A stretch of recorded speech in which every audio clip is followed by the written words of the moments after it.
Oi, gente, mais uma entrevista para vocês, desta vez com o técnico do Coxa, Eduardo Barroca, mais uma vez contando com o suporte da tecnologia, né, por conta de todas as orientações para que a gente fique em casa.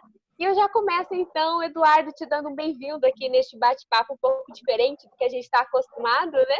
E te perguntando como tem sido este momento para você e também para a equipe Coxa Branca, né? Enfim, como essa situação toda tem impactado a equipe. Bem, primeiro, prazer estar falando com você, um prazer estar falando com os torcedores do Coritiba. Infelizmente, diante de tudo que a gente tem vivido, a gente não tem conseguido ter contato, ter proximidade. Diante de tudo que aconteceu, eu voltei ao Rio de Janeiro, estou junto com a minha família aqui em casa. Desde o jogo contra o Atlético Paranaense, no dia seguinte de manhã já vim ao Rio.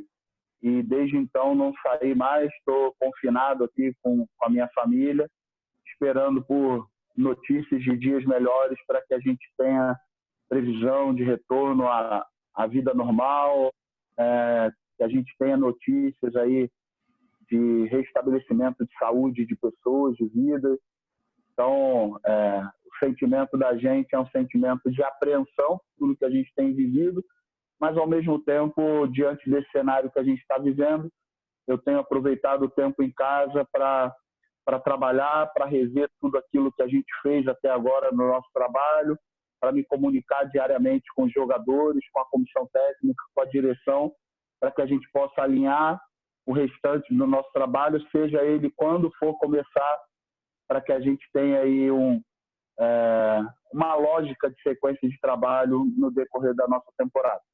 Você comentou que está no Rio de Janeiro, né? Mas segue trabalhando, né? Assim como a gente, enfim, vários profissionais de diversas áreas seguem a orientação de ficar em casa, mas seguem trabalhando. Por curiosidade, Eduardo, como que é o trabalho do técnico de futebol em casa?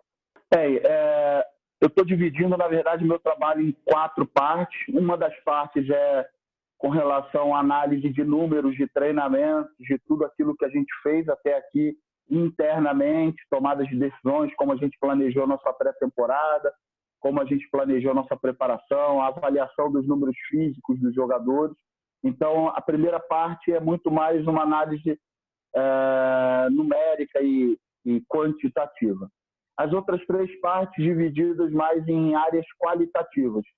A primeira delas é fortalecimento do nosso modelo de jogo, aquilo que a gente vem pré-determinando para a nossa equipe. E aí, diante disso, eu estou trabalhando muito em conjunto com o Denis, que é o nosso chefe da equipe de análise de desempenho. A gente tem produzido materiais daquilo que é o nosso modelo de jogo, daquilo que a gente quer que a equipe faça durante a nossa temporada.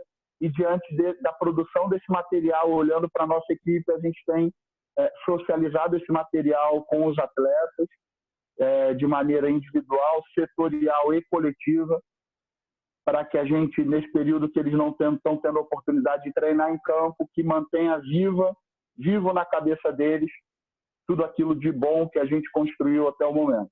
O segundo ponto é a construção de um material individualizado para cada um deles, então, que é o momento que a gente está fazendo agora, é a construção desse material individualizado para que cada um deles possa também se olhar, consiga enxergar tudo aquilo que de bom fez e aquilo que precisa ajustar. E o terceiro e último ponto, que também está muito ligado ao segundo ponto, são as referências externas. A gente busca sempre referências externas para apresentar aos jogadores jogos de alto nível de futebol europeu, referências dos nossos próximos adversários, possibilidade de como equipes de alto nível vêm jogando, para que a gente consiga fazer essa correlação com o que a gente tem produzido até aqui com uma referência de alto nível fora. Sobre essa avaliação, né, Eduardo, que tem sido feita, né, que você comentou, o que você pode contar para a gente? A gente sabe que o time começou muito bem a temporada, depois veio a frustração ali com a eliminação precoce na Copa do Brasil, mas o time começou a mostrar uma certa evolução. Enfim, o que você avalia cada uma dessas etapas? Também o que você estava gostando do time, o que você não estava gostando tanto? O que você pode contar para a gente sobre isso? Então, o primeiro desafio, na verdade, era a possibilidade de uma mudança na forma de jogar, né? Isso era um anseio das pessoas do clube, ia de encontro ou ao encontro daquilo que eu entendo também como sendo o ideal para o jogar futebol. Então, num primeiro momento, a gente apostou, eu dividi o nosso início de ano em etapas. Então, aquela primeira etapa da gente foi a mudança de chave na forma de jogar, que a gente passasse a jogar pressionando mais os adversários, que a gente passasse a jogar controlando mais o jogo, para que o torcedor do Coritiba olhasse o Coritiba jogando e identificasse sempre uma equipe tendo as iniciativas para ganhar o jogo, independente se a gente estiver jogando em casa e fora, independente do adversário. A gente conseguiu dar um bom salto de qualidade no primeiro momento, na minha visão. Depois a gente teve a eliminação da Copa do Brasil, que foi bastante assim, dolorida para todos nós, a gente não contava com isso. Em um jogo eliminatório acabou acontecendo a eliminação. A gente passou a ter uma semana de desequilíbrio, a gente, posteriormente a isso, acabou perdendo o jogo contra o Cascavel. E depois eu acho que restabelecemos o nosso crescimento de trabalho. Depois dessas duas derrotas, acho que o que ficou muito evidente é que o nosso maior trabalho nesse momento era transformar o controle que a gente vinha tendo em efetividade, em oportunidades de gol, em chances criadas, em gols marcados, e em equilíbrio de equipe com relação a gols marcados contra gols sofridos. Ficou muito claro para mim nessas partidas iniciais que a gente conseguiu rapidamente estabelecer esse novo modelo de jogo. Os jogadores fizeram isso com uma velocidade muito boa, mas a gente estava sofrendo muito contra equipes que estavam jogando no nosso erro, chegando poucas vezes no nosso gol e mesmo assim trazendo problemas para a gente. Então, nos últimos 4 jogos a gente sofreu apenas um gol, foi o gol de pênalti contra o Toledo. Acho que a gente teve um crescimento assim defensivo substancial e continuamos com a evolução ofensiva. Eu sempre costumo falar que é muito mais difícil tentar fazer esse tipo de jogo, ele é muito mais complexo, ele exige muito mais do jogador tecnicamente, mentalmente, mas é um jogo que, com certeza, dando certo, vai dar muito prazer ao torcedor do Coritiba de poder assistir, de poder ver a equipe jogar um campeonato de alto nível como é o Campeonato Brasileiro, enfrentando grandes equipes com investimentos altos, e o torcedor poder olhar para o campo e ver a sua equipe com coragem, tentando buscar o protagonismo e tentando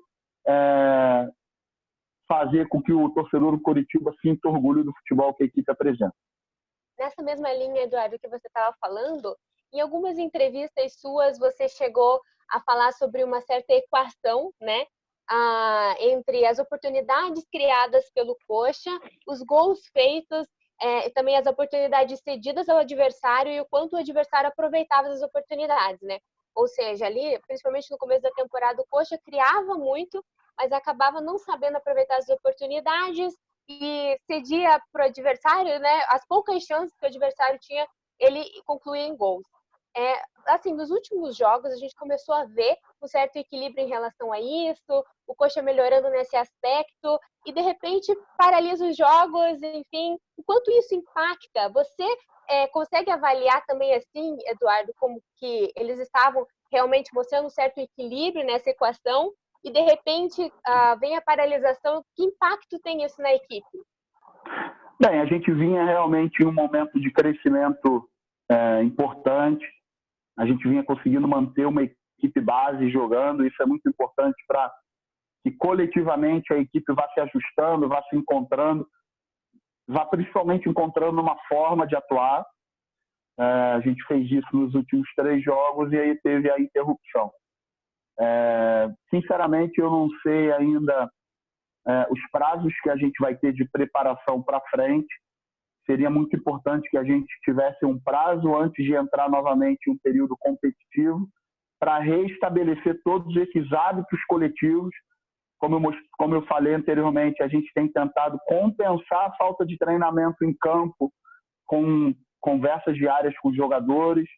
A gente tem dividido os jogadores em subgrupos, Essa semana mesmo, o Felipe, que é o meu auxiliar, junto com o Moza, fizeram videoconferência apenas com os laterais para se debater em vídeo tudo aquilo que os laterais fizeram dentro da competição. A gente tem feito essas conferências através da tecnologia para que a gente não perca esse contato diário, individual com os atletas. Eu, particularmente, tenho feito isso diariamente também, conversado com os atletas, passado material para eles, mas é lógico que nada substitui a repetição do campo, a inter-relação entre eles em treinamentos, o fato da gente jogar, e o jogo traz muita situação para que a gente possa corrigir, né? Você está jogando, e essas partidas iniciais elas foram muito importantes e trouxeram muitos problemas para que a gente pudesse corrigir, pensando no nosso foco primário do ano, que é o fazer um grande campeonato brasileiro. A gente sabe, né, em relação às paralisações, né, dos campeonatos, a gente sabe que estão trabalhando, né, nos bastidores para definir novas datas, inclusive em relação à fórmula do brasileiro, né, se continua a mesma fórmula ou muda, também em relação ao Campeonato Paranaense, se continua a competição ou não. Então, assim, muitas coisas indefinidas. E o quanto isso atrapalha o planejamento, né, enfim, o planejamento para o retorno às atividades. O quanto essas definições poderiam contribuir para fazer um planejamento para o retorno. Todos nós estamos aguardando uma definição concreta com relação a datas. A gente sabe que, no momento, é muito difícil se estabelecer isso diante de tudo aquilo que a gente tem vivido, né? Mais uma vez, o mais importante nesse momento é a gente ter a saúde de toda a população, dos nossos familiares, dos atletas, a preservação dos atletas, da saúde deles, e de todos nós que vivemos de futebol, dos torcedores. Isso aí é prioridade número 1. A gente não pode falar em um retorno desportivo logo sem ter essa segurança, porque senão ninguém consegue ter apenas o foco no trabalho, né? A gente vai ficar sempre com o foco dividido e isso não é bom para ninguém. Com relação ao retorno do Campeonato Paranaense, inclusive ontem eu assisti um pronunciamento do nosso presidente, eu estou completamente de acordo com ele, entendo que a gente tem que ir por etapas, a gente precisa primeiro pensar na saúde, no bem coletivo, depois pensar se a gente vai ter as datas adequadas para se fazer uma temporada do jeito que a gente está imaginando, né? E que sempre se preserve as definições de dentro de campo, com correção, com coerência, com conversa, para que o bom senso prevaleça. E a gente aproveita, né, Eduardo, esse momento para pedir para que o torcedor continue seguindo as orientações das autoridades de saúde, continue ficando em casa, enfim, seguindo todas as orientações, para que tudo isso passe o mais rápido possível. Obrigado, mais uma vez, reitero aí a minha satisfação de poder, mesmo em um momento como esse, falar com os torcedores do Coritiba, falar que a gente está trabalhando mesmo diante dessa situação para que a gente retorne o mais breve possível, com segurança, para poder honrar essa camisa, para poder fazer uma grande temporada e que os torcedores possam ter orgulho dessa equipe.